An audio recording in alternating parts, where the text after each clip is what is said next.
Evening all, welcome back to Ice Station Buttocks. This is a starry night and everything's looking nice. Oh no, it's not, there's meteorites about to hit the base. Flipping meteorites, man. No ammo. I'm amazed the guns are firing because there's actually very little ammo. It's nice to see they actually shoot at things in the base. That's some great AI there. Thanks, turrets. You've earned your long service award there.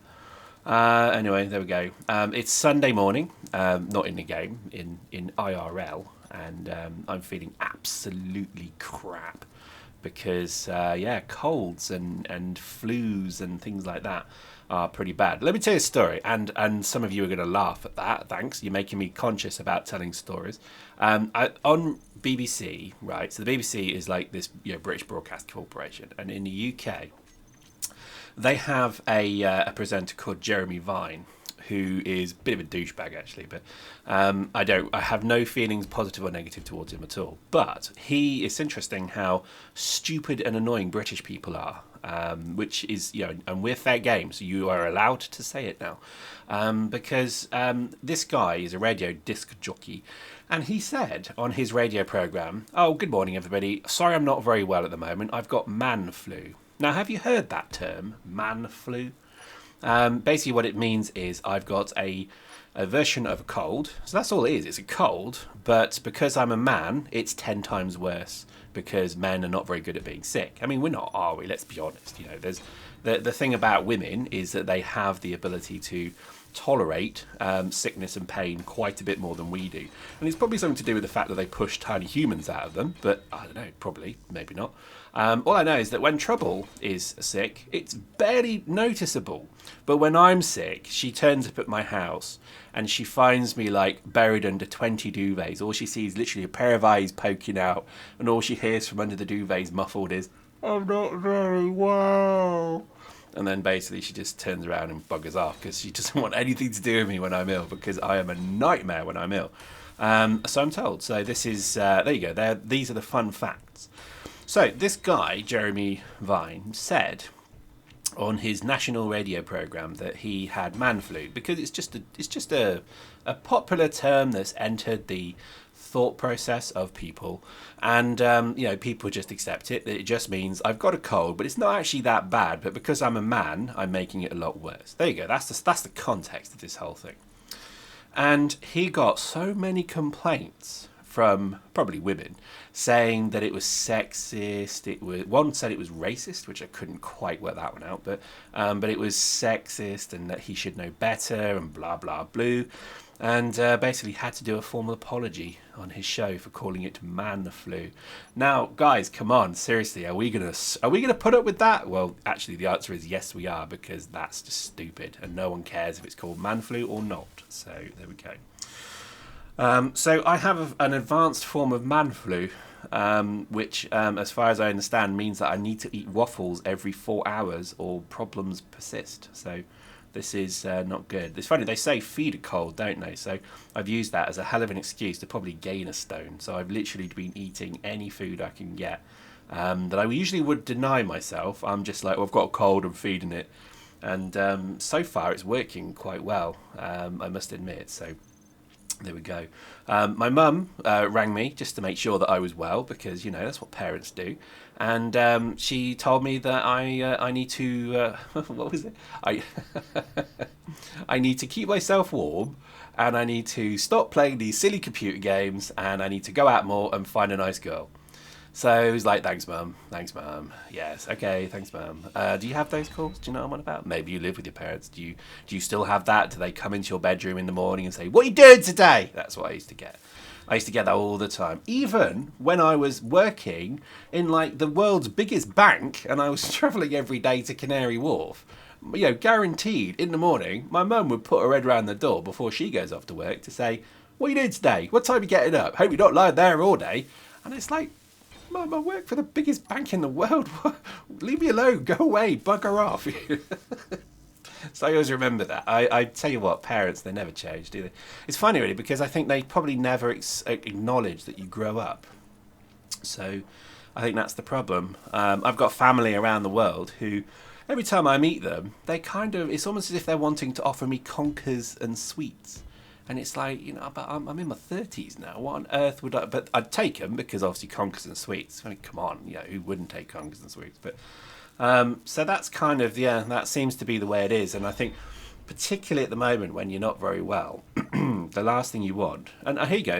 Interesting. Let's just go back to the game. I forgot I was playing a game. Then there we go. Back to the game. I can't figure out, and you figured it out, haven't you? You know what's going on, and you're laughing at me right now. You're sitting there smirking and chuckling, and I can't work it out. I'm looking at it and thinking, when I get in this ship, everything's black. What am I missing? And I'm looking at it objectively, saying, okay, what's going on? What's happening here? But you figured it out, haven't you, bro? Yeah, it's on the wrong way around. It's pointing up. So, yeah, there we go. It takes me a while to figure that out, so just enjoy the ride. So, anyway, so I think at the moment, definitely, I just have this, I don't even know why I'm doing videos. I think it's because if you don't, I mean, I've had this code a week now, so I can't really get rid of it. And you must watch one of the Total Dust videos coming up. You must watch it, because I did the sound voice thingamajig, the voiceover for it, and I'd just taken what can only be described as an epic dose of prescription medication, because and this thing, it says on the label, and I did laugh at this, it says you know, okay to drive with, and I was like, really, this thing just makes me feel that I'm completely out of my monkey. And I kind of looked at it again, and I looked at the prescription doses. So it says, right, 5 milliliters and this, and take this, no more than this. And I'm like, yeah, okay, I'm doing this right. So I did what everybody does, and I rang somebody cleverer than me, and I rang Trouble. And I said, Trouble, there's something wrong here, because this medicine says I can operate heavy machinery if I wanted to. But I'm not going to, because every time I take it, it's kind of like going to Trip Out City. And she basically sort of, you know, when she next came round, she had a look at it, and she just, you know, very clever lady is Trouble, and she looked at it, and the first thing she said to me was, "How much of this did you take?" And I was like, well, with that stuff, it was 2 teaspoons, and with that stuff, it was 2 tablets every 4 hours. And she very kindly pointed out, while staring at me very worriedly, that actually it was supposed to be 1 teaspoon of this stuff and 1 tablet every 8 hours. And then, you know, it doesn't stop there. So literally the next step was, and she said, show me the spoon you used. I'm like, okay, there you go, there's a spoon. So apparently I was supposed to use a teaspoon, and I was using a tablespoon. And I was doing two shots of it, and I was supposed to do 1 shot of it. So it's no wonder that I was seeing pink elephants fluttering around the corners of my eyes, and my screen would melt every so often, and I'd just sit there going, blah, because apparently I was just completely overdosing on cough stuff. Now, I don't recommend you do that. It's really, really bad for you. Don't do it. Because, oh my God, it was just like crazy. So there we go. So obviously, while I've been tripped out, I've been doing these voiceovers. So you have to check out some of the Kicking Dust ones, because they have actually been quite funny. I showed Trouble one, and she fell about laughing with how stupid I am. But yeah, I've been to work on this stuff, so I dread to think what I've been doing and saying. I don't know. Who knows? So back to the video. Lots of stuff to do in this bloody game. I must admit, there's so much to do. I think the biggest issue I'm having now, as you can see, is I'm kind of running out of materials, and I think this is starting to make me worry a bit.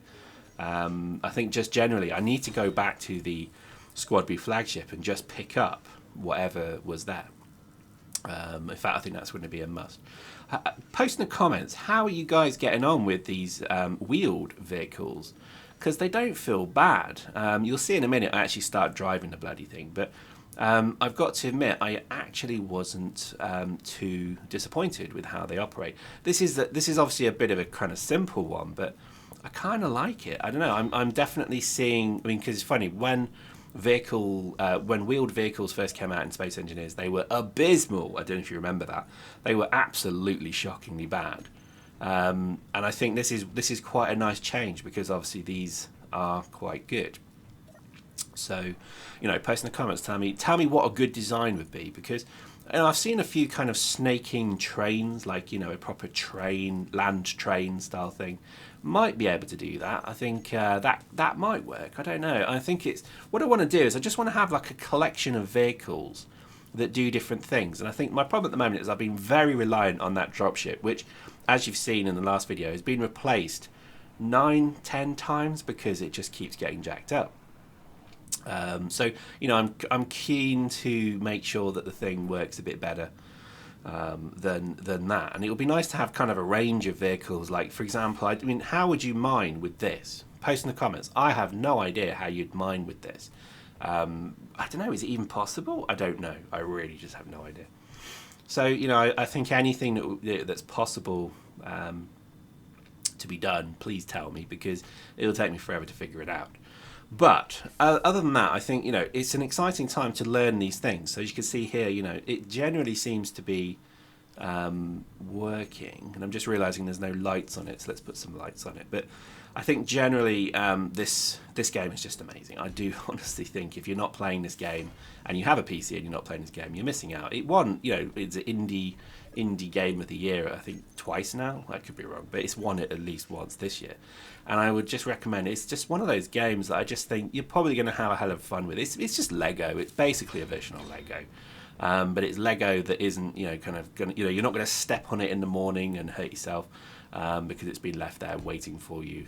It's just going to be, it's just good, honest gameplay. And I always have this feeling, and I know I talked about it in the last video, there is this need to escape things.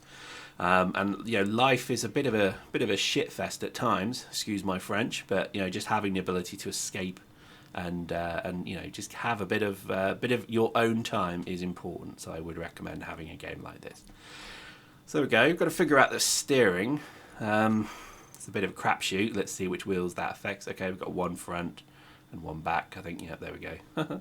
But I think definitely this game is just encapsulating me. It's enticing me. It's just really good. So definitely come play it. Now, interesting thought is we have Ice Station buttocks complete. We have vehicles being produced, but we're low on materials. So I think in the next video, I'm going to do two things. I'm going to try and build, I thought it'd be good with red brake lights, obviously bad idea. We're going to try and build a maybe a kind of heavy lifter. I don't know if it's possible, but it would be good to start thinking about getting some of that hydrogen back to the SquadB flagship and plugging it in and then starting. I mean, I'm gonna have to grind away almost all of the flagship to get engines in there. I'm going to need a lot of hydrogen engines, so that's going to be a problem. So maybe I need to actually strip the existing jet engines or thruster engines. You know what I mean? There's a huge amount of work to be done. So, you know, this is going to be an interesting few. It's going to be an interesting series, actually. I think landing on a planet has changed this game completely. Even just getting in and out of a base if you don't have a jetpack is impossible, and I kind of like that. I think that has been a wonderful addition. Whoa, ooh, steady.